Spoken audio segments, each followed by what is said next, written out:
Hi everyone, welcome to education point. So जैसे कि आपको पता है कि हम क्लास 9th की जो एनसीईआरटी है ज्योग्राफी की, उससे कवर कर रहे हैं। एंड इस बुक का नेम है कंटेम्प्रेरी इंडिया पार्ट 1। एंड जो 10th क्लास की एनसीईआरटी है आपकी ज्योग्राफी की, राइट, उसका भी जो है सेम नेम है, राइट, बट जो है वो इसका पार्ट 2 रहेगा। ठीक है जी।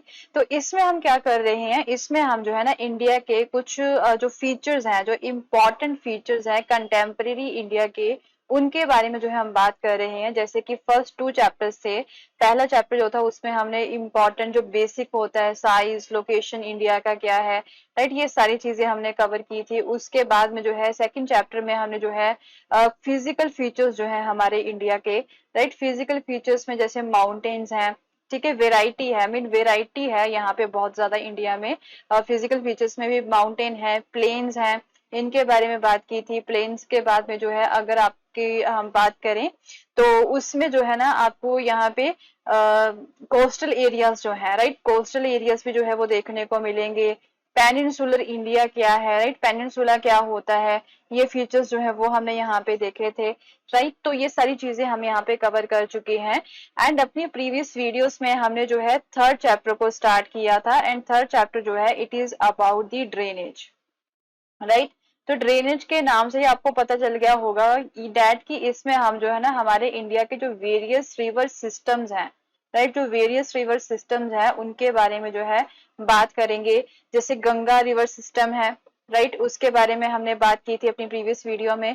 उसके बाद में जो है ब्रह्मपुत्र रिवर सिस्टम हो गया, ठीक है, ब्रह्मपुत्र रिवर सिस्टम के बारे में बात की थी। कौन कौन सी ट्रिब्यूटरीज हैं, इनकी डिस्ट्रीब्यूटरीज कौन सी हैं, कौन कौन से एरियाज को ये ड्रेन करती हैं, कहाँ पे इनके बेसिन्स बनते हैं, कहाँ कहाँ तक जो है इन ये जो रिवर्स है ये माउथ बनाती हैं, कौन से कोस्टल एरियाज के पास जाके, ठीक है, वो सारी चीजें हमने यहाँ पे कवर की थी। अगर आपको ये चीजें कवर करनी है, रिवर सिस्टम के बारे में पढ़ना है, तो आप प्रीवियस जो वीडियोस है उन्हें कवर कर सकते हो। एंड आज भी जो है हम इसी चैप्टर को जो है आगे कंटिन्यू करेंगे, ठीक है। तो उसमें जो वेस्टर्न घाट्स है ना हमारे इंडिया के, राइट, जो वेस्टर्न घाट्स हैं वेस्ट की तरफ नीचे पेनिनसुलर इंडिया में, तो वेस्टर्न घाट से जो रिवर्स बहती हैं, राइट, वेस्टर्न घाट से होते हुए वो कहाँ पे जाके गिरती हैं, वो बे ऑफ बंगाल में जाके गिरती हैं सारी रिवर्स, ठीक है। वेस्टर्न घाट से वो स्टार्ट होती हैं एंड फिर जो है बे ऑफ बंगाल में जाके ईस्ट की तरफ जाके जो है वो सारी गिरती हैं। तो उनके बारे में जो है आज हम यहाँ पे बात करेंगे,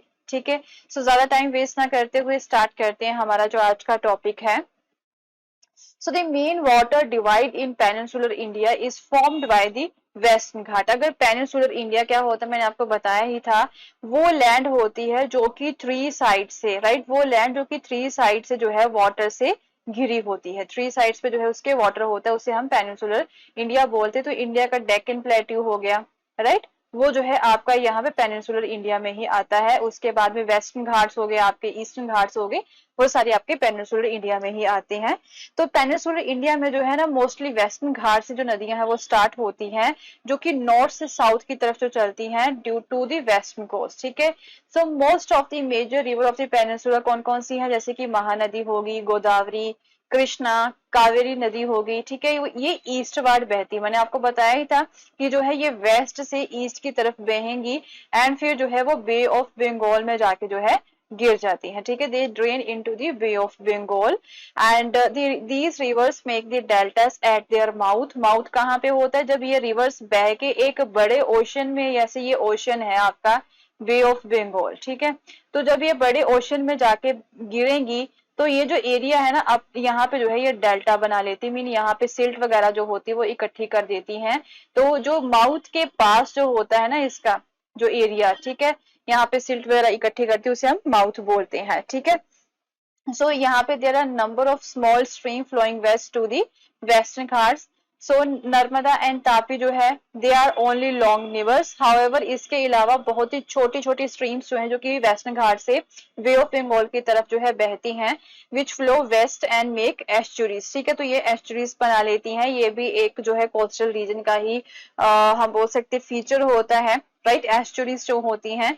सो जो ड्रेनेज बेसिन्स है पेनिनसुलर रिवर्स के वो बहुत ही छोटे हैं, right, they are comparatively smaller in size. Drainage basins आपको पता ही है कि जिस एरिया से जो है ये ड्रेन होके निकलती है, राइट, जिस एरिया से ड्रेन होके निकलती है वो ड्रेनेज बेसिन्स हो जाते हैं इन रिवर्स के, ठीक है। तो कई सारे हैं यहाँ पे, सभी रिवर्स के हम बेसिस के बारे में बात करेंगे। सबसे पहले बात करते हैं नर्मदा बेसिस के बारे में। तो जो नर्मदा रिवर है वो कहाँ पे राइज होती है, अमरकंटक हिल्स में राइज होती है, मध्य प्रदेश में, वेस्ट की तरफ जो है ये बहती है।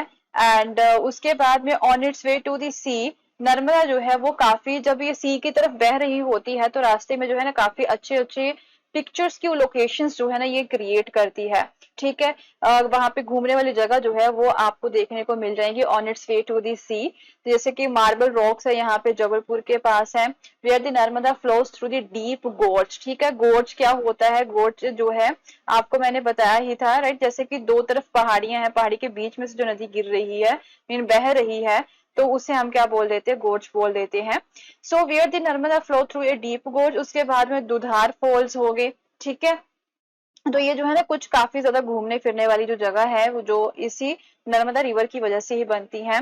तो जो ट्रिब्यूटरीज है नर्मदा रिवर की बहुत ही छोटी हैं, and most of these join the main stream at the right angle. तो ये सारी जो है छोटी छोटी जो नर्मदा रिवर की ट्रिब्यूटरीज है वो बड़ी रिवर को जो है फिर आके राइट एंगल बनाती हैं, जहां पे जो है वो मिलती है ना बड़ी रिवर से, ये ट्रिब्यूटरीज बड़ी रिवर को मिलती हैं, वहां पे ये राइट एंगल बनाती हैं। तो नर्मदा बेसिन जो है वो कौन से पार्ट को कवर करता है, Madhya Pradesh and Gujarat, right, Madhya Pradesh and Gujarat में जो है मोस्टली ये एरिया जो है ये कवर करती है, ये वाला एरिया जो नर्मदा है। उसके अलावा जो है एक इम्पॉर्टेंट फैक्ट जो है वो यहाँ पे दे रखा है, डेट जो नर्मदा रिवर कंजर्वेशन मिशन है, राइट, उसे जो है मध्य प्रदेश की गवर्नमेंट ने स्टार्ट किया है। एंड इस स्कीम का जो नाम रखा गया है वो है नमामि देवी नर्मदे। तो ये आपको याद रखना है, ये कौन सी गवर्नमेंट ने स्टार्ट किया था, इसे मध्य प्रदेश ने। ठीक है, ये एक नर्मदा रिवर कंजर्वेशन मिशन है, उसे जो है उसकी साफ सफाई को लेके उसे कंजर्व करने के लिए ये जो मिशन था वो स्टार्ट किया गया था। उसके अलावा नेक्स्ट आ गया तापी बेसिन इसी का। ठीक है, पेनिनसुलर इंडिया में। तो ये कहाँ पे राइज होती है, सतपुरा रेंजेस जो है ना पहाड़ियां हैं वहां पे राइज होती है, मध्य प्रदेश के बैतूल डिस्ट्रिक्ट में। एंड फिर जो है ये फ्लो कहाँ से होके ये बहती है, in rift valley parallel to the Narmada, but it is much shorter in length. ठीक है, इसकी जो लेंथ है वो बहुत ही छोटी है।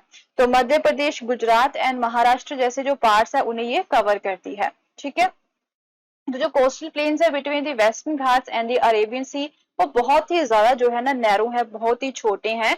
वेस्टर्न घाट्स एंड अरेबियन सी की तरफ अगर हम बात करें, वेस्ट की तरफ ही बात करें, इंडिया के वेस्ट की तरफ अरेबियन सी है। ठीक है, ईस्ट की तरफ आपका बे ऑफ बंगाल आ जाता है।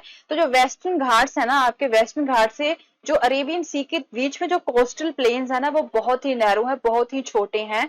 ठीक है, दैट इज वाई जो कोस्टल रिवर्स है ना, जो कोस्टल एरिया के पास है वो बहुत ही छोटी है, वहां पे एरिया ही बहुत कम है। दैट इज वाई जो रिवर्स है वो भी उसकी जो लेंथ है वो बहुत ही ज्यादा शॉर्ट है, राइट। सो जो मेन वेस्ट फ्लोइंग रिवर्स हैं वो कौन कौन सी है, साबरमती, माही, भरतपुजा एंड पेरियार। ठीक है, ये कुछ रिवर्स हैं जो कि Tapi basin mean Tapi river के साथ है। ठीक है, ये इनकी ट्रिब्यूटरी हम बोल सकते हैं। उसके बाद में आपका आ गया गोदावरी बेसिन। तो ये लार्जेस्ट पेनिनसुलर रिवर है, पेनिनसुला की ये सबसे लार्जेस्ट रिवर है, ये आपको याद रखना है। ठीक है, अगर आपको पूछा जाए कि पेनिनसुलर इंडिया की सबसे लार्जेस्ट रिवर कौन सी है तो वो है आपकी गोदावरी, राइट। सो ये कहाँ से स्टार्ट होती है, ये वेस्टर्न घाट के स्लोप से ही स्टार्ट होती है, नासिक डिस्ट्रिक्ट जो है ना महाराष्ट्र की वहां से स्टार्ट होती है। 1500 किलोमीटर इसकी लेंथ है। तो ये कहाँ वेस्ट से लेके ईस्ट की तरफ ये बहती है, राइट, वेस्ट से ईस्ट की तरफ ये बहती है, इसकी ये डायरेक्शन है, एंड बे ऑफ बंगाल में जाके गिरती है। ठीक है, सो जो ड्रेनेज बेसिन है गोदावरी बेसिन का वो भी बहुत ही ज्यादा बड़ा है। एंड महाराष्ट्र के पार्ट्स हो गए, उसके बाद में मध्य प्रदेश, उड़ीसा, आंध्र प्रदेश, इन सारे एरिया को जो है ये अपना क्या बनाती है, बेसिन बनाती, मीन यहाँ से होके ये बहती है। ठीक है, उसके अलावा काफी सारी ट्रिब्यूटरीज भी जो है इसे ज्वाइन कर लेती हैं, जैसे कि पूर्णा, वारधा, प्रणहिता, मांजरा, वैनगंगा एंड दी पेनगंगा। ठीक है, ये कुछ इसकी ट्रिब्यूटरीज है, ये किसकी है ये भी आपको याद रखना है, गोदावरी की। तो ट्रिब्यूटरीज के बारे में तो बहुत ही ज्यादा क्वेश्चन जो है वो पुट किए जाते हैं। ठीक है, कोई भी गवर्नमेंट एग्जाम हो तो ये चीजें आपको याद रखनी है, कौन सी रिवर की कौन सी ट्रिब्यूटरीज है। ठीक है, तो ये जो लास्ट 3 ट्रिब्यूटरीज है ना, मांजरा, वैनगंगा एंड पेनगंगा, तो ये भी बहुत ज्यादा बड़ी है, राइट। एंड इस गोदावरी रिवर जो है उसकी लेंथ की वजह से एंड जितना एरिया ये कवर करती है, क्योंकि बहुत ही लार्ज एरिया ये कवर करती है, तो इसी फीचर्स की वजह से जो है इसे दक्षिण गंगा भी बोला जाता है। तो अगर आपको पूछा जाए दक्षिण गंगा किसे बोला जाता है, तो वो जो है किसे बोला जाता है, गोदावरी को ही जो है दक्षिण गंगा बोला जाता है। ठीक है, सो नेक्स्ट आ गया आपका महानदी बेसिन। तो छत्तीसगढ़ से जो है ये राइज होती है, तो राइज कहाँ से होती है ये भी पूछा जाता है। महानदी जो है छत्तीसगढ़ से जो है राइज होती है, ये आपके लिए बहुत ज्यादा इंपॉर्टेंट है। ठीक है, फिर ओडिशा से बहते हुए ये बे ऑफ बंगाल में पहुंचती है, तो ये भी ईस्ट वर्ड बहती है। ठीक है, ये भी वेस्ट से लेके वेस्ट टू ईस्ट डायरेक्शन में ही बहती है। तो इसकी जो लेंथ है वो 860 किलोमीटर है। ड्रेनेज बेसिन कौन कौन से हैं, महाराष्ट्र, छत्तीसगढ़, झारखंड एंड ओडिशा। ठीक है, उसके बाद में कृष्णा आ गया। तो ये महाबलेश्वर का एक छोटा सा झरना है। ठीक है, वहां से ये स्टार्ट होती है, 1400 किलोमीटर की लेंथ ये कवर करती है, फिर जो है ये जाके बे ऑफ बंगाल में गिर जाती है। तो इसकी भी जो डायरेक्शन क्या है, वेस्ट टू ईस्ट ही जो है इसकी डायरेक्शन है। ठीक है, इसकी ट्रिब्यूटरीज कौन कौन सी है, कृष्णा की तुंगभद्रा, कोयना, गात प्रभा, मूसी, भीमा, जो ये इसकी ट्रिब्यूटरीज हैं। तो ड्रेनेज बेसिन कौन सा है इसका, महाराष्ट्र, कर्नाटक एंड आंध्र प्रदेश जो है इसका ड्रेनेज बेसिन है। ठीक है, उसके बाद में जो है कावेरी बेसिन की बात कर लेती हैं। तो ये कहाँ पे राइज होती है, ब्रह्मगिरी रेंज जो है ना वेस्टर्न घाट्स की, वहां से ही जो है ये राइज होती है। तो ये भी बे ऑफ बंगाल की तरफ ही जाती है, वेस्ट टू ईस्ट ही जो है इसकी डायरेक्शन है। ठीक है, टोटल लेंथ किसकी इतनी इसकी है 760 किलोमीटर है इसकी जो लेंथ है। ठीक है, तो मेन ट्रिब्यूटरीज कौन सी है कावेरी रिवर्स की, वो कौन सी है, अमरावती, भवानी, हेमावती एंड काबिनी जो है इसकी इंपॉर्टेंट ट्रिब्यूटरीज हैं। And it's basin drains part of Karnataka, Kerala and Tamil Nadu. ठीक है, तो ये जो है इसके बेसिन्स हैं, मीन इस एरिया से होके जो है ये गुजरती है, एंड ये जो है इसकी क्या है, ट्रिब्यूटरीज हैं। ठीक है, ये आपको याद रखना है। तो ये तो थी कुछ मेजर रिवर्स, इसके अलावा यहाँ पे कुछ और छोटी छोटी रिवर्स भी हैं जो कि ईस्ट की तरफ ही बहती हैं। ठीक है, जैसे कि दामोदर होगी, ब्राह्मणी होगी, बैतारणी होगी, सुवर्ण रेखा होगी। तो ये जो है ये सारी क्या है, ये स्मॉल रिवर्स हैं। ठीक है, तो ये सारी जो है स्मॉल रिवर्स हैं, जो किस तरफ बहती हैं, ये बे ऑफ बंगाल में जाके जो है गिरती हैं, मीन ये ईस्ट की तरफ ही बहती हैं। ठीक है, क्या डायरेक्शन है, वेस्ट टू ईस्ट जो है इसकी डायरेक्शन है, राइट। सो कावेरी रिवर जो है यहाँ से आपको जो है सबसे बड़ा जो सेकंड बिगेस्ट वाटरफॉल जो है इंडिया का, वो भी देखने को मिलेगा, जिसे हम जो है शिवा समुद्रन फॉल भी बोलते हैं। तो ये आपको जो है ना कुछ फैक्ट्स जो है वो दे रखे हैं, ये आपको याद रखने हैं। ठीक है, तो हाइड्रो इलेक्ट्रिक पावर जो है जो इसी फॉल से जो है जनरेट की जाती है, तो वो कौन कौन से एरियाज को जो है एक तरह से सप्लाई की जाती है, मैसूर, बेंगलुरु एंड कोलार एरिया को जो है ये सप्लाई किया जाता है। ठीक है, तो सेकंड फैक्ट जो यहाँ पे दे रखा है वो ये है डेट की 71% जो वर्ल्ड का सरफेस है ना वो पानी से ही भरा हुआ है।